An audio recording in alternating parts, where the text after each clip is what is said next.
भाई T20 श्रृंखला की आ गई है बारी, तो फिर उसकी कर लेते हैं बात, क्योंकि Shubman is now fit and available, यानी कि वो तो ओपन करेंगे, पर फिर कीपिंग कौन करेगा? अब हार्दिक पांड्या आ गए हैं, तो क्या ऐसा भी हो सकता है कि शिवम दुबे के लिए जगह ना बन पाए? अब मुकाबला है बाराबती कटक के स्टेडियम में, यानी कि ड्यू आएगी, यानी कि इस बार तो नहीं आप सिर्फ एक पेसर और एक हार्दिक के साथ काम चला पाओगे, दूसरा पेसर भी खिलाना पड़ेगा। पर इसका अर्थ क्या ये होगा कि एक स्पिनर मिस आउट करेगा between Varun Chakravarthy and Kuldeep Yadav? And what about South Africans? और कौन कौन से ऐसे साउथ अफ्रीकन्स हैं जिनके लिए ये श्रृंखला मेक और ब्रेक हो सकती है? 3 मैचेस हैं जिसके अंदर अगर रन्स बना दिए, विकेट छटका दी, तो फिर एक अच्छा आईपीएल कॉन्ट्रैक्ट, वरना अनसोल्ड।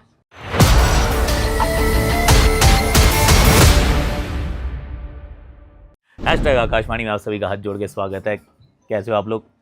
आई रियली होप कि आप अच्छे हो गए। और धन्यवाद। नेपाल जाने का समय आ चुका है, यानी कि अब घर जाना है। इनफैक्ट मुझे तो फॉलो द ब्लूज़ भी करना था वो, पर मैं टाइम पे पहुंच नहीं पा रहा हूं, तो वो नहीं कर पाया। लेकिन पहले T20 आई के लिए मैं उपलब्ध हूं और नहीं जा रहा हूं। हम बाराबती नहीं जा रहे। ऐसे मुझे लगता है अच्छा शहर, बड़ा अच्छा लगता है वो कटक का, क्योंकि भुवनेश्वर में आप उतरते हो, बड़ा प्यार मिलता है वहाँ पर भी। And then you drive to Cuttack, और रास्ते में बहुत सारा रसगुल्ला मिलता है।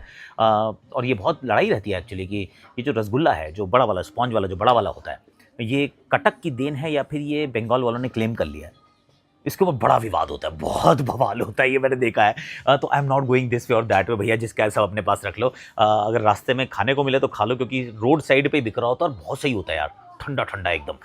पर यहाँ बड़े बड़े सवाल हैं कि ये श्रृंखला किस दृष्टिकोण से महत्वपूर्ण है। पहली बात तो, सबसे बड़ी बात तो ये है कि इसके बाद अब आप न्यूजीलैंड वाली एक श्रृंखला खेलेंगे, तो दिस इज़ योर चांस। अगर कुछ एक्सपेरिमेंट करना है तो आप यहाँ कर लीजिए। जब आप न्यूजीलैंड के सामने खेलेंगे तो आपकी हर चीज़, आपकी प्लेइंग 11, इनफैक्ट आपकी 15, आपकी रणनीति, सब कुछ फाइनलाइज हो जानी चाहिए। कौन कहाँ बैटिंग करेगा, उसके बाद गुंजाइश नहीं है कि आप चलो थोड़ा सा और एक्सपेरिमेंट कर लेते हैं, ऐसे वाली गुंजाइश नहीं है। So this is your opportunity. ये 5 मैच के अंदर आपको जो करना कर लीजिए। तो वो सोच रहेगी। पर क्या ही कर पाएंगे, लेट्स बी ऑनेस्ट। क्या बहुत ज़्यादा तो लेफ्ट राइट जाने का यहाँ स्कोप नहीं है, क्योंकि अब शुभमन आ गए। Shubman is the vice captain, तो अभिषेक और शुभमन को ओपन करते देखेंगे, और शुभमन के ऊपर थोड़ा दबाव होगा। नॉट बिकॉज कि उसने रन नहीं बनाए हैं, रन तो उसने बनाए हैं, पर अगर आप देखते हैं कि Asia cup was a middling tournament for him. जब ऑस्ट्रेलिया गए, was a middling series for him.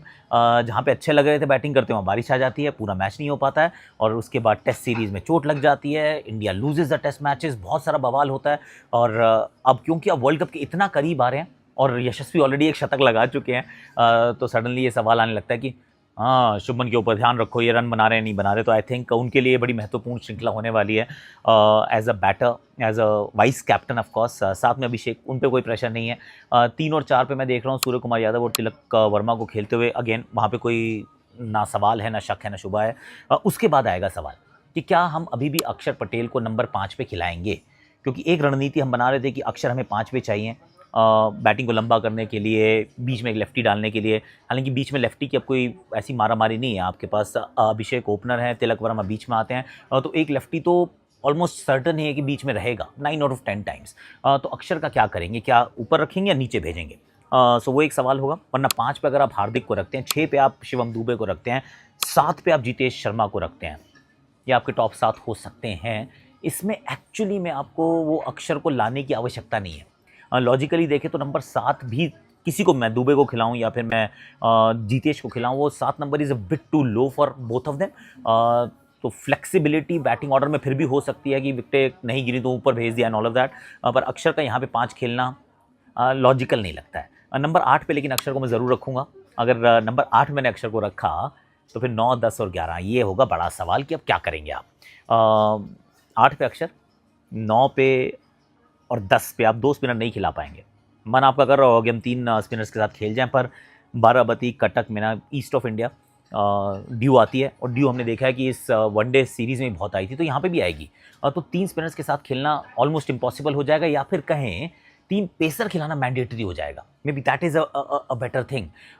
तो उसमें बुमराह और अर्शदीप तो दोनों खेलने चाहिए, क्योंकि नंबर 8 पे ऑलरेडी अर्शदीप आपको मिल चुके हैं, अक्षर पटेल।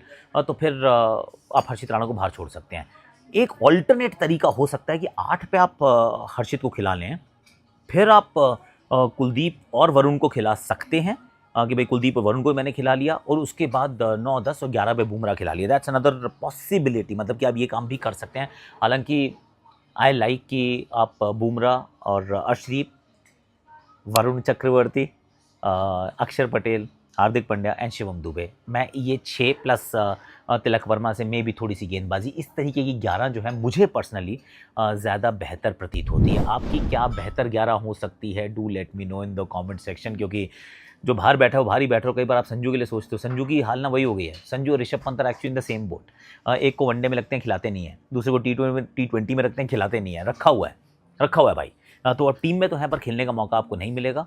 और ऐसा लग रहा था अगर शुभमन अवेलेबल नहीं होंगे तो शायद Sanju might get an opportunity, पर अब तो वो भी होने वाला नहीं है। अब जरा साउथ अफ्रीका की बात कर लेते हैं। चुनौती अच्छी है, क्योंकि ये टीम अच्छी है। अगर आप साउथ अफ्रीका की T20 आई टीम देखें, it is a very decent team. और वो जो टीम खेली थी पहले, जहां भारत गया था, तिलक वर्मा ने बैक टू बैक सेंचुरीज बनाई थी, एक सेंचुरी संजू ने बनाई थी, इंडिया ने धो दिया था। That was kind of slightly weaker south African team. This looks like a better prepared south African team. तो इसमें जो बड़ी कहानी होगी, क्योंकि एक श्रृंखला उन्होंने जीती, एक श्रृंखला हमने जीती, टेस्ट वो जीत गए, वनडे हम जीत गए। अब सवाल ये आएगा कि ये जो डिसाइडर सीरीज कौन जीतेगा। पर साउथ अफ्रीका के दृष्टिकोण से, and now I am putting IPL into the mix and I will tell you why. क्योंकि 16 तारीख को ऑक्शन है, 16 को ऑक्शन है, तब तक 3 मैच हो जाएंगे। तो वो 3 मैचेस जो अच्छा करेगा उसका सडनली ना प्राइस जो है वो स्काई रॉकेट करेगा। और ये होता है जब IPL ऑक्शन से पहले कोई भी बायलैटरल सीरीज होती है, जो विदेशी टीम होती है उसका होता है लाभ, उसकी लगती है लॉटरी। और उनमें से कुछ खिलाड़ियों की, और यहाँ पे कई खिलाड़ी हैं जिनके पास कॉन्ट्रैक्ट नहीं है और कॉन्ट्रैक्ट की सूची में वो आ सकते हैं। तो सबसे पहला नाम तो मुझे क्विंटन डिकॉक याद आते हैं, क्योंकि अभी उन्होंने एक ODI में शतक जड़ा। यहाँ पर अगर वो अच्छा खेल जाए, काफ़ी टीम्स को चाहिए कीपर, बैटर, ओपनर की। I mean Kolkata again, Delhi को एक ओपनर चाहिए। आई मीन मिल जाएगा तो किसी को बुरा तो नहीं लगेगा। तो मुझे लग रहा है कि it is not a bad choice. अगर आप चाहें तो गुजरात के पास 5-5 स्लॉट खाली हैं ओवरसीज़ की, क्विंटन डिकॉक रख लो भाई। क्या पता जॉस बटलर का इससे बेहतर बैकअप तो नहीं मिल सकता ना, जो टॉप ऑर्डर बैटर हो और कीपिंग भी करता हो। तो क्विंटन डिकॉक के लिए मुझे लगता है बहुत महत्वपूर्ण श्रृंखला हो सकती है। डेविड मिलर के लिए बड़ी महत्वपूर्ण श्रृंखला हो सकती है, क्योंकि उनका नाम ना थोड़ा सा गुमनामी के अंधेरों में खो गया। लखनऊ ने उनको छोड़ भी दिया, जाने दिया, पर ही is a good player. Number 6-7 पे बैटिंग करने वाले लोग तो चाहिए होते हैं हर टीम को, from Chennai Super Kings to Kolkata Knight Riders, even Delhi, या फिर राजस्थान शिमरन का बैकअप, या फिर गुजरात टाइटंस जहाँ से पहले खेलते थे ग्लेन फिलिप्स का backup. I mean every team needs it. वो तो फिर महंगे बिकने के उनके भी बहुत चांसेस हैं। तो 2-3 नाम तो ये हो गए, जिसमें एक ब्लूंगी अंगीडी भी हैं, वो भी इस समय ऑक्शन में आएंगे। और एक जॉर्ज लिंडा है, वो भी ऑक्शन में आएंगे। अब उनके लिए भी बड़ी श्रृंखला हो सकती है, भैया रन बना दो, विकेट्स चटका दो, ऑलराउंडर हैं। और क्योंकि SA20 में सारी इंडियन टीम्स होती हैं तो वहाँ पे वो अच्छा करते हैं। If my memory is serving me right, ये MI केप टाउन का हिस्सा थे। तो he is a decent player again. तो प्लेंटी ऑफ पीपल जो यहाँ पे ऑडिशन के लिए आए हैं, मतलब ऑक्शन का ऑडिशन जो है वो शायद इन 3 मैचेस में हमने को देखने को मिलेगा। तो that is going to be an interesting one. पर भारतीय 11 से आपकी कितनी सहमति है बताइएगा ज़रूर। इज़ देयर स्कोप कि हम वरुण और कुलदीप को भी खिला लें और उसके बाद भी 2 फास्ट बॉलर प्रॉपर खिला लें? Is that even a possibility? Do let me know in the comment section. और एक काम और कर देना यार, सब्सक्राइब कर लो भाई। सब्सक्राइब करते हो तो मुझे भी अच्छा लगता है, आपको भी अच्छा लगता है। और आकाश यात्रा में आज हमारे पास कुछ दिखाने को है, पता नहीं, अभी हम डिसाइड करेंगे। वैसे तो मुझे लग रहा है कि अब कुछ नहीं, हम जो था हम सब कुछ आपको दे चुके हैं ऑलरेडी। पर प्लीज़ कीप कमिंग बैक, क्योंकि आपका जो प्यार है वही आकाशवाणी की जान है। Like, share, subscribe, comment, notification घंटी बजा दो, बजा दो, बजा दो।